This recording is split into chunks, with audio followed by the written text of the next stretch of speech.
Suffer for restaurants.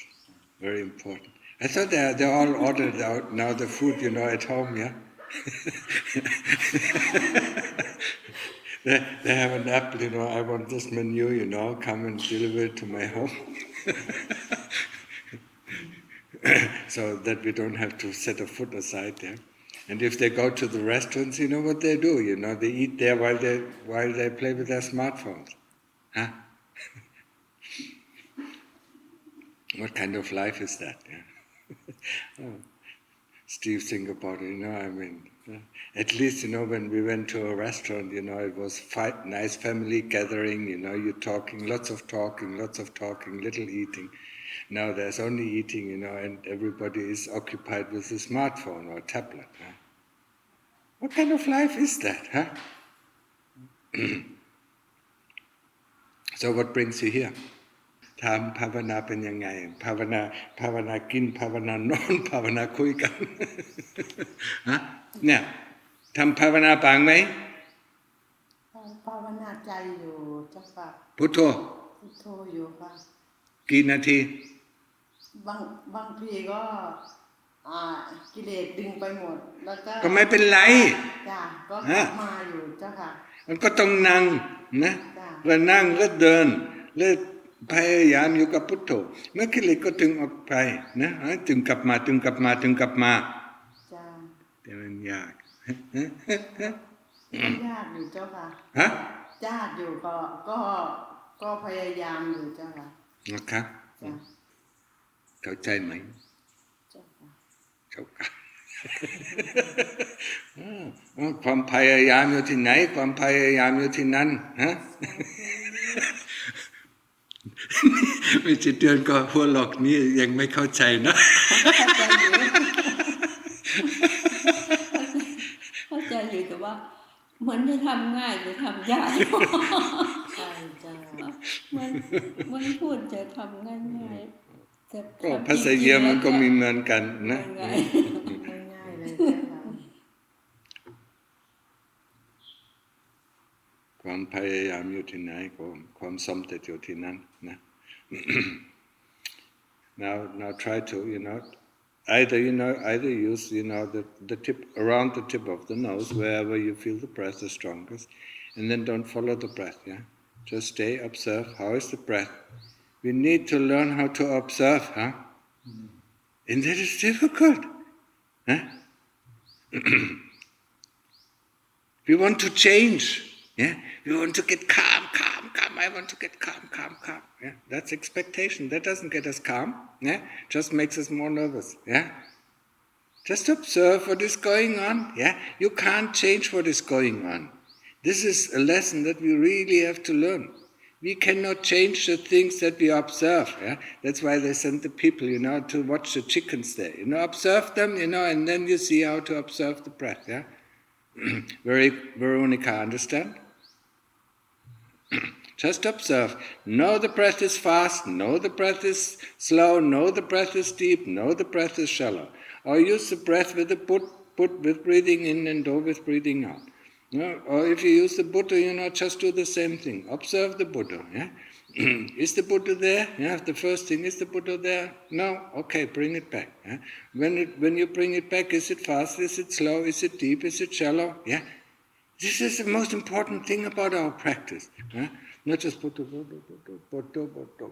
Yeah, looking around, wherever we go. Yeah, that's not practice. Yeah. Yeah, Veronica. Yeah, you need to put a little bit more effort. Yeah. So it is important. Samadhi is one thing. Yeah. Concentration is another. Concentration is the samadhi, and sati is this awareness of what is the object that we observe. Yeah.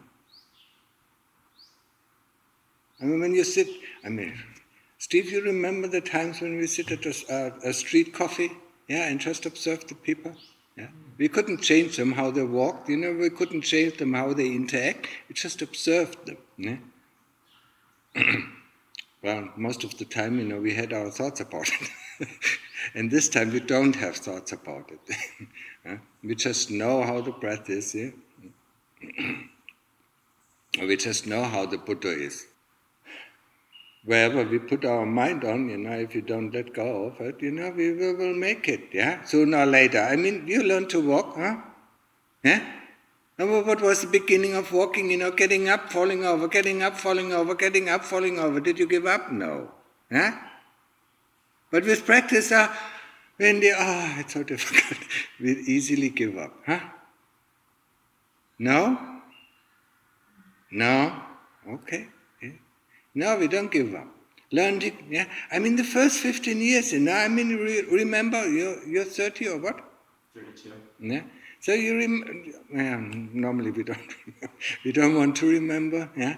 We don't want to remember the first 5 years of our life where we learn to walk, where we learn to talk. The same thing, yeah. And then we learn to write, then we learn to read, yeah. And then we learn to think. 15 years you train this body. Huh? You want to go back? Nobody wants to go back, but everybody, doesn't care about next life. Yeah, next life. Yeah. Our next life journey. Our next life starts with the age of 20 as a human. Yeah. We don't want the first part, and we don't want the last part as well. We don't want over 40, yeah, or over 50. We don't want it. Yeah. She's just in the middle. We only want the best part of the cake, yeah, or the best part of the bread. But you don't have this the German bread in America. We only want the soft part of the bread. We don't want the hard crust, yeah. But actually, in Germany, we like the hard crust. But with your soft bread in America, I mean, there's no crust at all. Only if you toast it. That's probably why you toast all the bread, or because there's no hard crust. No, Germany. It's very famous for its bread, yeah? I mean, 150 different kinds of bread. There's black bread, there's white bread, there's, gray bread, and so on, yeah? All sorts of different rye bread, yeast bread, and so on. My mother used to make her own bread, and we always fought over the heel. Yeah. Like over the end. Yeah. The son wanted the heel got hot. That was nice, yeah. Put a little butter on it, and then, you didn't need anything else. Yeah? What is it?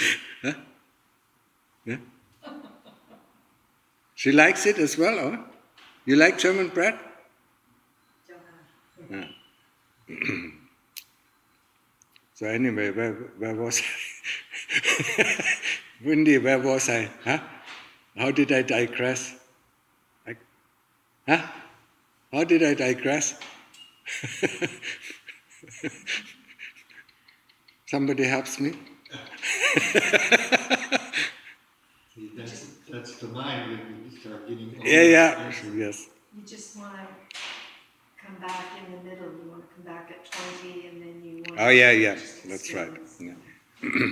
We only like the good part of our life. Yeah, we don't like the start of our life. We don't like the end of our life. Yeah.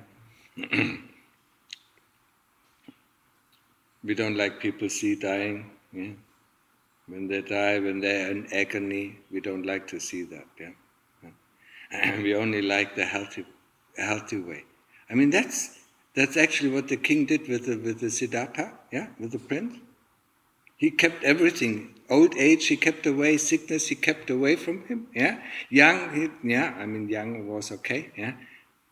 So that he didn't see, the suffering or the pain, the agony of the normal people.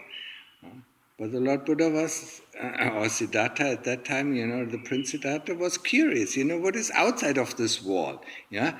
It was, so it was a very nice, let's say, place of Eden, but outside of the wall, what is there? Yeah. So he went out, the first time he went out. What did he see? I think a sick man, in agony. Yeah? He said, everybody gets sick. He asked his driver, yes, everybody gets sick. Oh. So the next time he went out, he saw a man dying. Huh? Then he asked the driver, Does everybody die? Yeah? Oh, I don't want to die. Yeah? He saw the agony and the suffering, yeah, of the people. Yeah? And then he saw people of old age, he never seen them. Yeah? And he said, oh, what is that? Does everybody get old? But that wasn't enough, I mean, he just wondered, oh, I'm getting old, I'm getting sick, I'm going to die, Is there something else? Yeah? And the fourth time he went out, he saw a samana, a recluse. Yeah? And then he thought, I mean, he's living completely different than everybody else. Yeah? What is he looking for? Yeah? And then he got interested. And then, a few days later, I don't know, it doesn't really say, he went out, cut off his hair and went out as a samana to search for the truth. So, I mean, if he didn't see the samana, he wouldn't have, thought of a way out because his society didn't show us the way out. And does our society in the West show us the way out? Do you see the monks, on Pindapat every morning? Yeah? Huh? Or do you see the recluses, hanging around in the cities or in the villages? In Thailand you see it every morning. Yeah. It's always a reminder. Huh? There's another way of life. Yeah? And why do they choose this kind of life? Because they see the agony, they see the suffering, they see the pain, that is with our common life. Yeah? They see old age, they see death, I mean, nobody wants to die. If you see a person dying or a dead person, you don't feel comfortable. Because it always reminds us of our own nature. Yeah? Sooner or later we will have to die. Huh? And so we don't want to see it. That's why we bury them fast under the earth. And then, the grave is nice, put some flowers on it, and then pay our respects to it. Yeah? Because then they're gone. They're out of our way. Yeah? And in the West, we especially do that. I mean, the sick people we lock up, in the hospitals. Yeah? You don't see the sick people running on the street. Yeah? The old people you lock up in the in the house of the elderly. Yeah? So we see mostly young people running around. Yeah? No sick people, no old people, no dead people, hardly any dead people because they're kept in the hospital and then, just transported out. Yeah? So we don't know anything about life. We only see, the middle part of the bread, yeah? Or the crust or the end, however we like it. Yeah? We only see the good part. Yeah? We don't see, everything. And what we especially don't see in the West is there's another form of life. There's another way, that you can live your life. And that is the most important thing. Yeah? Wherever there is a religion, and it didn't used to be like that. I mean, there used to be in Europe, or especially in Germany, there used to be monks, I mean, going on Pindapat, on alms route, the Franciscaner, yeah? Franciscans, yeah? They still went on Pindapat, they still went on alms round, and collecting their food and whatever they got, that's what they had. And actually, how is he called? Franciscus from Assisi, yeah? I mean, the founder, he said we shouldn't have any homes, yeah? But the moment he died, they built churches and palaces, and got lazy, and then they built their own gardens, I mean, so that they are not dependent on the people. But the Lord Buddha said, you have to be dependent on the people. You cannot lose the connection to the ordinary person. That's why it is mandatory, for bhikkhu, to go on Pindapat. To see it, yeah?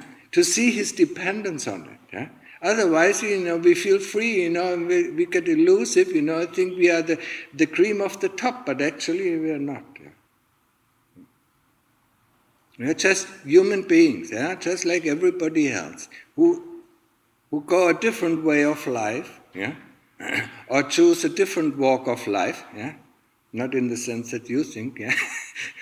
But we choose a different walk of life, by finding the way out of, just like the Lord Buddha, of dukkha, yeah? Of this agony, of this pain, of this suffering, of this restlessness, of this boredom. Yeah? And this is, we want to find out, first of all, what the hell am I doing here, yeah?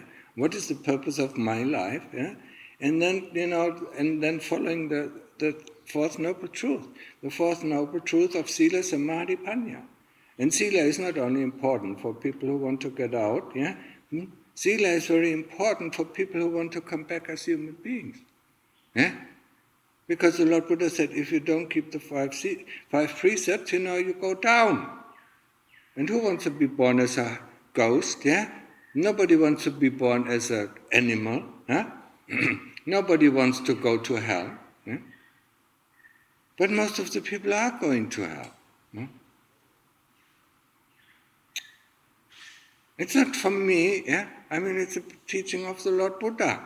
He said 70% of the human race has no chance. They have only one way to go to hell.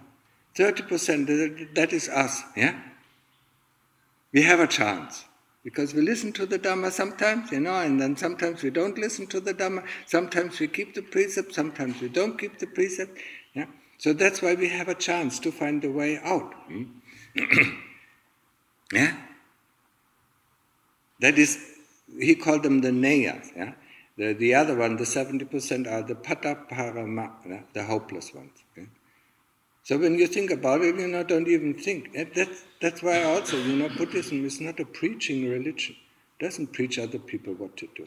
It's a religion, that invites people to come to listen. Because only, if we come of our own will, yeah, then we are ready. Then we are willing to listen. Yeah. If some people, like in the old times, okay, Sunday morning, you have to go to church. Nobody wanted to listen to what the minister said. Huh?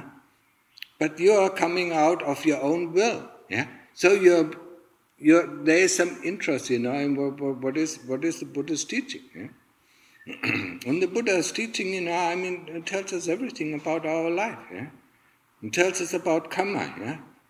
Don't do unto others what you don't want others to do unto you. For whatever happens to you right now, is what we have done unto others. Yeah? I know. It's very difficult to accept. Yeah? Because we don't remember. Huh?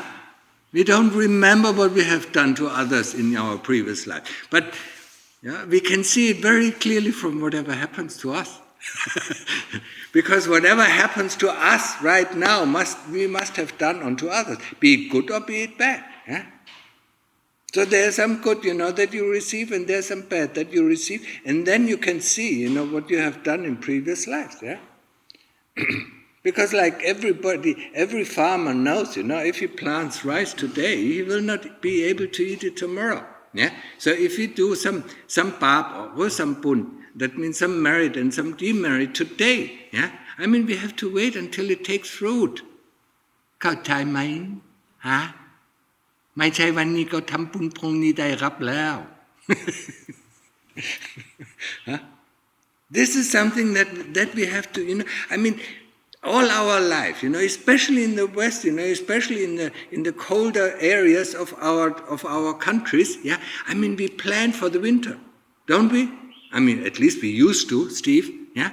We kept in September, we kept all the fruits and the berries and cooked it in, so that we had something to eat during the winter, yeah.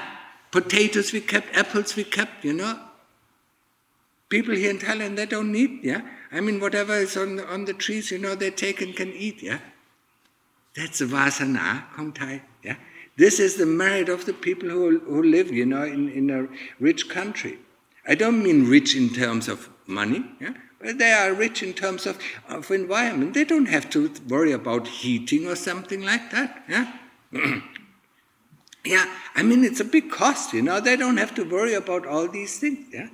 And they get even a bonus, yeah. The teachings of the Lord Buddha in its purity, yeah. Because that is the thing that you find in Thailand, yeah? The purity of the teaching, yeah? The Dhamma. Yeah? There's no other country like Thailand, yeah? And I tell it quite often. There's no other country like Thailand who has so many arahants, like Thailand. Yeah? Just in the last 100 years, there were over 100 arahants. Yeah? And arahants are liberated people. Yeah? Only at the time of the Lord Buddha, there were more arahants. Yeah? And there's no other country, Maybe other countries, other Buddhist countries from the Theravadan tradition, just like Laos or Cambodia or Sri Lanka, or what is it, Myanmar. Yeah? They might have one, yeah? But Thailand is very famous for it, yeah? For all its arahants, yeah? And that means, yeah, the Lord Buddha said, wherever the Dhamma is taught correctly, there is a Sotapanna, Sakadagami, Anagami, and Arahant, yeah? That means that Dhamma is taught correctly, yeah? And if there are hundreds of Arahants, that means it must be perfect, the Dhamma that is taught here. And that is only Thailand, yeah? That's why, people who are really interested in the Dhamma, want to know the true Dhamma, come here, yeah?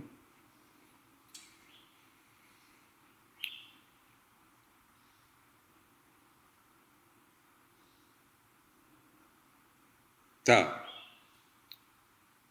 now you can ask questions. Yesterday I was a little bit tired. Today I was a little bit tired. So now you can ask questions, whatever interests you. Yeah?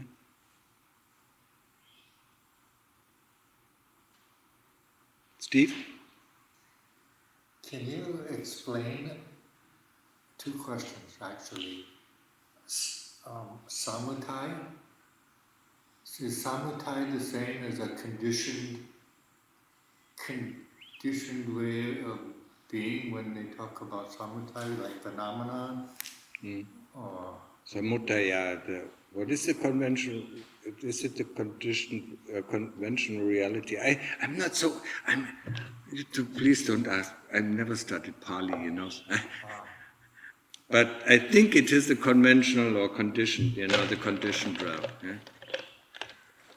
But I'm not sure. But samudaya. Yeah. That is the realm that we live in. Yeah. So it is conditioned. The conditioning. If then else. Yeah. If I see my father, I react like that. If I see my mother, I react like that. If I see my girlfriend, I react like that. If I see my boss, I react like that. And so on, and so on, and so on. That means we are conditioned. Yeah, everything is conditioned. Ajahn Samudaya is the second noble truth, Dukkha Samudaya. I think that's what he meant. Is it this, yeah? I thought it was Samudaya. What? The origin of Dukkha. The origin of Dukkha. Is that what you want to know? I'm not sure. That's why I asked. Samutai. Yeah, that's why I told you, I'm not really familiar with Pali. Yeah. But if it is the origin of dukkha, the origin of dukkha is our desire. Yeah? We want. Yeah? There's no minute in your life where you don't want anything, except when you enter samadhi, then you don't want anything. Yeah? And the moment you want anything, yeah, most of the time it is because of some dukkha. Yeah? We want anything, we want to change things, yeah. We don't like, how our apartment looks, yeah. So we want to change it, so that creates a desire to change things. And if we can't make it up to our standards, up to our views, opinion, then we have dukkha. If we can make it up to our standards, our views, we have sukha for a moment, yeah.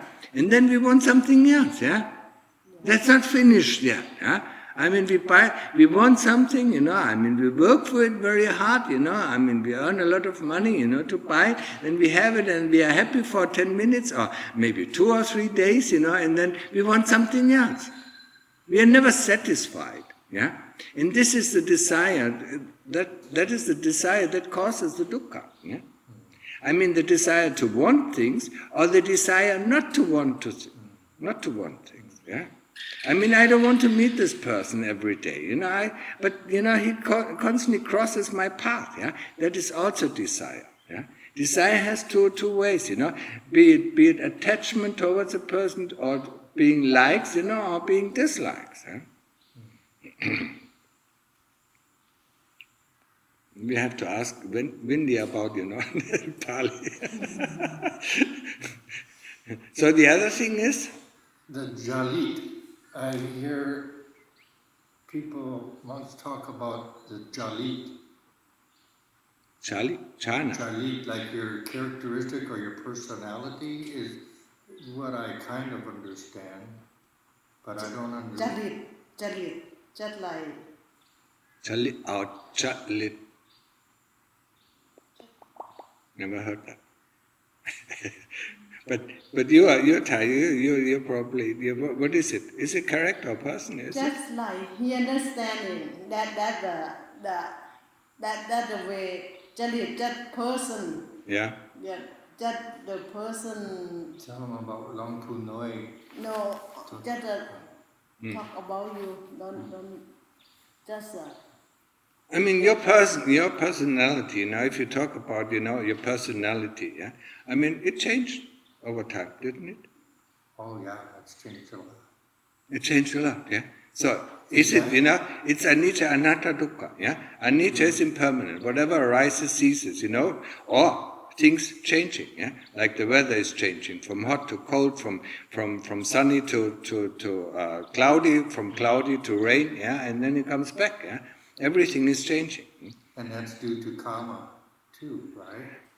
When you are born, there is, yes. Then you get, as I said, when you want to go into the next life you should start backpacking, yeah. You start packing your bags now. And that is what you get, yeah. I mean, when you come into a life, you have a backpack full of Kamma, yeah. And that normally directs the people, yeah.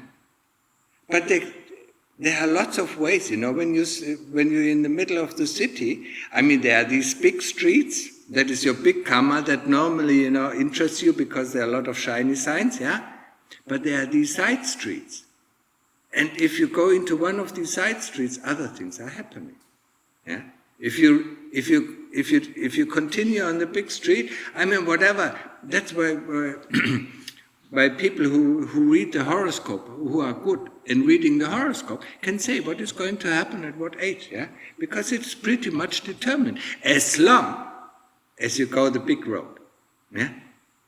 But if you happen to turn into a side road and suddenly go another way, they can't tell anything anymore, yeah?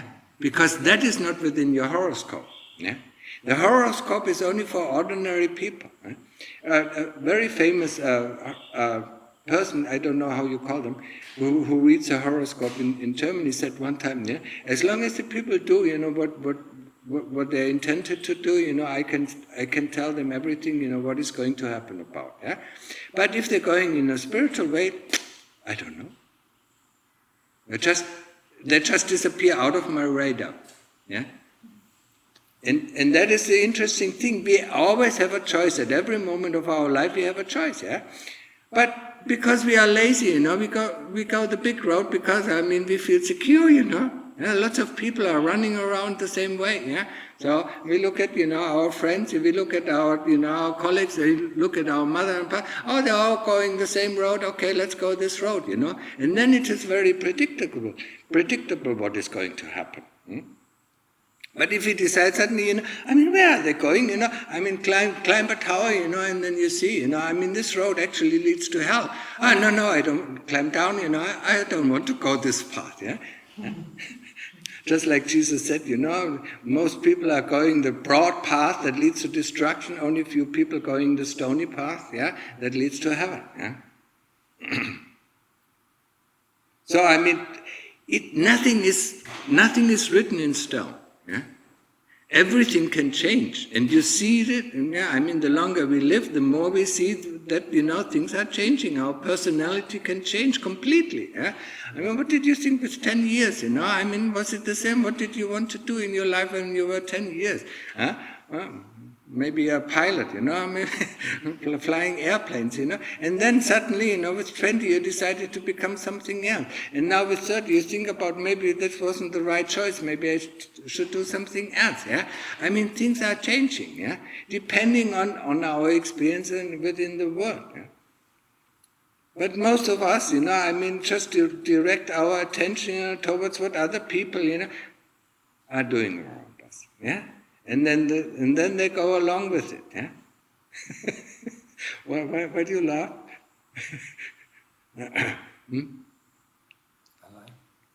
No, I was talking. Why is she smiling? I wonder. Yeah? So we go, we go just like everybody else. Yeah?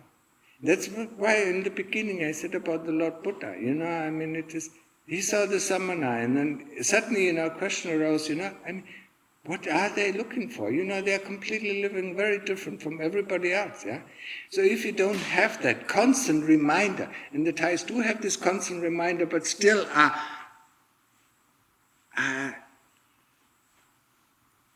don't want to go that path. Yeah? But at least they know, yeah? At least, they make some provisions, for in the future that they can go this path, yeah? And this is the Kamma that comes back in the next slide, yeah? How long does it take, how many lifetimes does it take, to become a bhikkhu, yeah? To become a monk or become a mechi, yeah? It takes many lifetimes. We have to provide so many things, because for a monk everything is provided, yeah?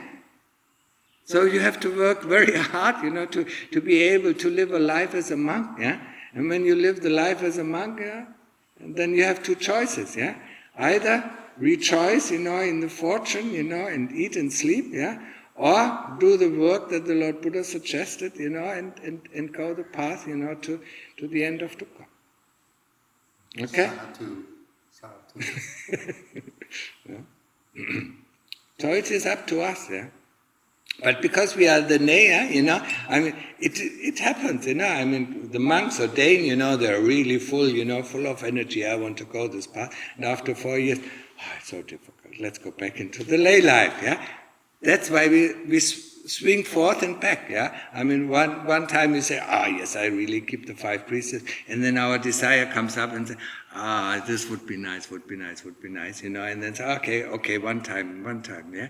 And then they keep breaking the precepts until they remind themselves, I should keep the precepts, then they keep the precepts, and then they break them, then they keep them, then they break them, then they keep them. And it's the same with people, who start meditating. Then they start meditating, it's so difficult, then they stop, and then they start again, then stop, and then start again, and stop, yeah? That's what we call Neya, yeah?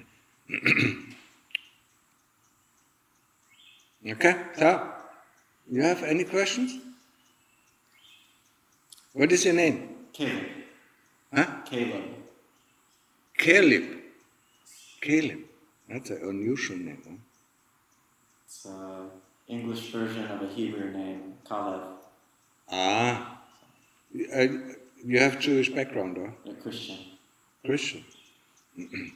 Caleb. So your parents were very Christian, or? Very, yeah, just like mine. Every Sunday to church. Then getting confirmation. After confirmation, we didn't have to go to church anymore. That was then our decision. That is funny. And then we didn't go. Of course we didn't go. So a very, very Christian background, yeah. So, any questions? Yeah, then we stop. Yeah, just for today. Yeah. We'll do some work at home. Yeah. Yes. Bhavana puttu. Yeah. Walking chankram. You don't know how. Did they tell you how to walk chankram? Yeah. So you put the start and you put an end point. Yeah. At the start point, you said this one path I will be with the Buddha or with the breath. Yeah. And then at the end point, when you turn around, ask, have I been with the Buddha or with the breath? No. And the answer is, of course, always no, because even for one path you cannot stay with the Buddha or with the breath. Yeah? And then you say, okay, this one path I really want to be with the Buddha. Yeah? Huh? And then at the end of the path you realize, your mind drifted off again. That's why walking meditation in the beginning of our practice is really helpful. Yeah? You always, whenever you turn around, you have a reminder. Okay, now this one part. Because when you sit for an hour, the first half minute, you stay with the Buddha, and then you drift away, and 20 minutes later you realize, oh, where's my Buddha? Oh, where's my breath? Yeah, huh? That's why walking meditation is really helpful. Yeah, if we cannot concentrate. Of course, if we can concentrate, then it is no question. Okay, sir. Yeah, you have a question? I have a question. If we have time. What? Do we have time? Yeah, All time of the world. Yeah, the people always ask questions when I want to get I was thinking if somebody else needs to ask questions. It's a question about the interest and the concentration. Yeah? So recently I was reflecting on what is an interest. Mm-hmm. And where it's coming from, and why some things attracts us so much. Mm-hmm. So for us it's easy to concentrate, and we do it with the interest, and some things Distracts us? Yeah, or we can just not be interested Mm-hmm. in them.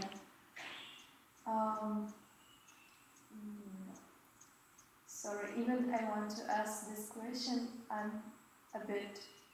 feel like my conscience is not on its best stage, so I'll try to describe as I can. And when I asked the question, what is an interest, then it brought me to the thing that people usually look for motivation.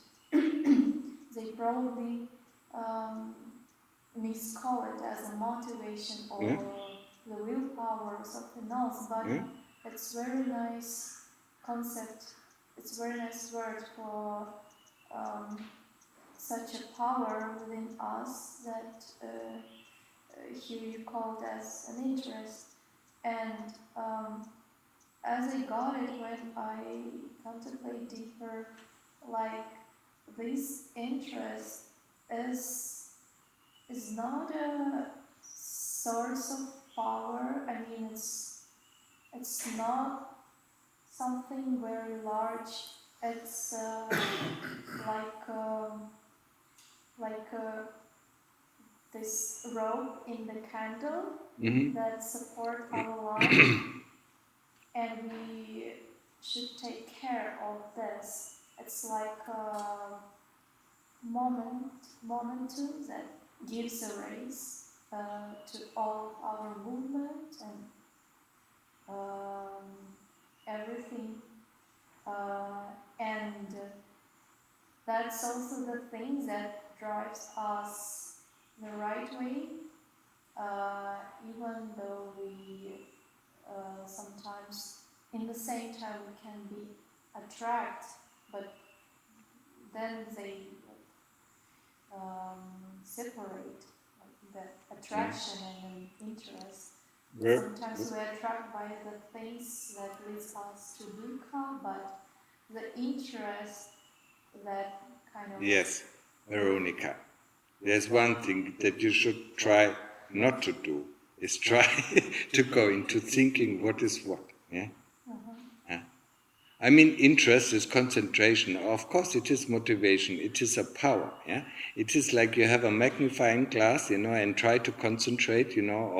All the rays. Yeah, all the rays. You have thousands of rays. And you try to concentrate it on one object. Yeah. If you are not interested in this object, you will not concentrate on this object, but you will concentrate on another object. And if you look at your life, if you had some sort of hobby, where you can get lost, yeah, that means you were interested in this kind of hobby. And what you do now in meditation, if you know that, just go back in your life and see, what really did interest you. So, and then take this interest in this object and put it onto another object. And that is the breath or the Buddha. That is not so easy, I say easily, but that is how I tried, because I was interested in quite a few things, And I had to shift my interest towards the Buddha that seems to be so boring, or towards the breath that seems so boring, That's why we lose our interest, No, you have to make the thing that you observe very interesting, Right? So that's why I tell you, to ask this question. Is the Buddha at the beginning? Is it in the middle? Is it at the end? Or is the breath, starting? Or is the breath towards the end? Or is the breath in the middle? Is the breath long? That arouses our interest, Because if we ask the question, the moment you ask the question, what is our life about, that arouses interest, But what you do, the young generation, they Google it up, They take out their smartphones and Google what is the importance, or what is importance in our life, and there are lots of articles, then they read for 10 hours, and they are more confused than before. Normally. You understand it, Whatever we place our concentration on, that is where also our interest. That's why I say 100% interest is 100% concentration. But there's always these, asavas, these outflows that, take, there's this sense impression, there's that sense impression, there's this thought, there's this memory that always, tries to pull our attention away. And if you follow it, of course, it doesn't, then we are out, we are out in another substrate, and then it pulls away.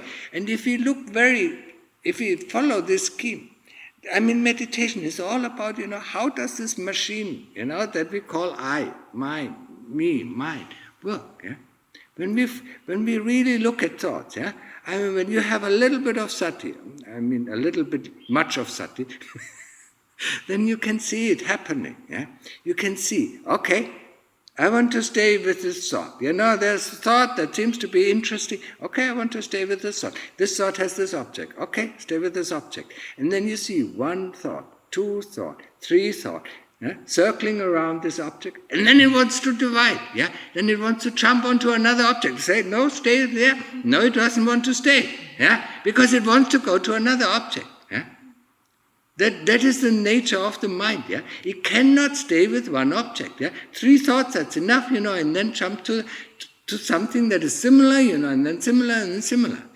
And then you let it go, and then you see how it works, And then it goes to this object and stays three thoughts around it, in memories, And then goes to the next. It cannot stay with one object. And that's what we have to train. I think that what our mind making of the interest, trying to No, the chitta makes the interest, our motivation, Whatever you call it, don't try.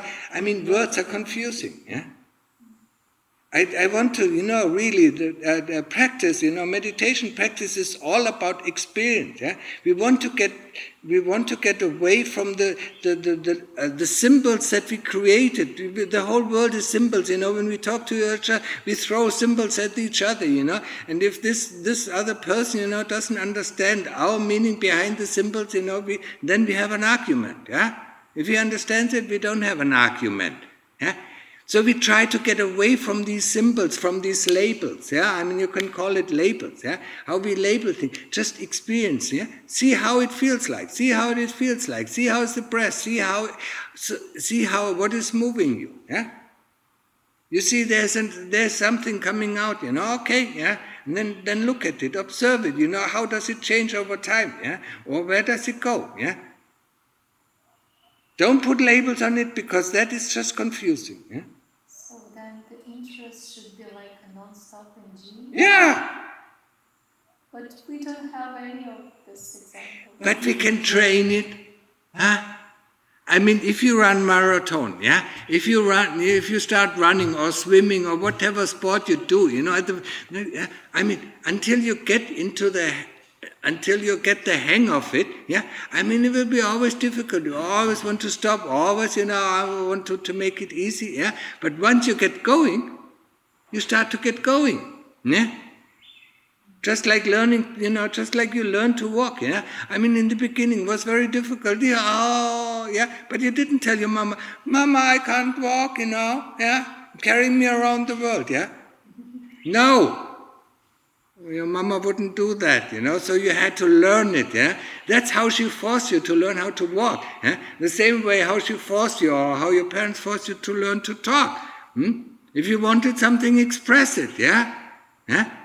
How did we learn? I mean, if nobody, if our mother and father, always, read our intentions, and give us, we would never learn to talk, huh? We didn't have the inclination. We wanted something. That is, that is the real motivation behind everything. Yeah? We want something, then we look out, what we want, the object, and then we put our concentration, our interest in this object. Yeah? So we want to have samadhi. Now we do, whatever it takes, to get to samadhi. That's what we do. Yeah? You want to learn to walk. That's why I find this so easy. Yeah. But we are disheartened so easily, especially when we get older. Yeah? We don't have this. I mean, when you look at a 1-year-old child, it constantly tries. I mean, it hangs itself up, pushes against the wall so that it can crawl up. Yeah, 24 hours until it falls asleep, and the next day it starts with it again. And that is how we should do our practice. Okay?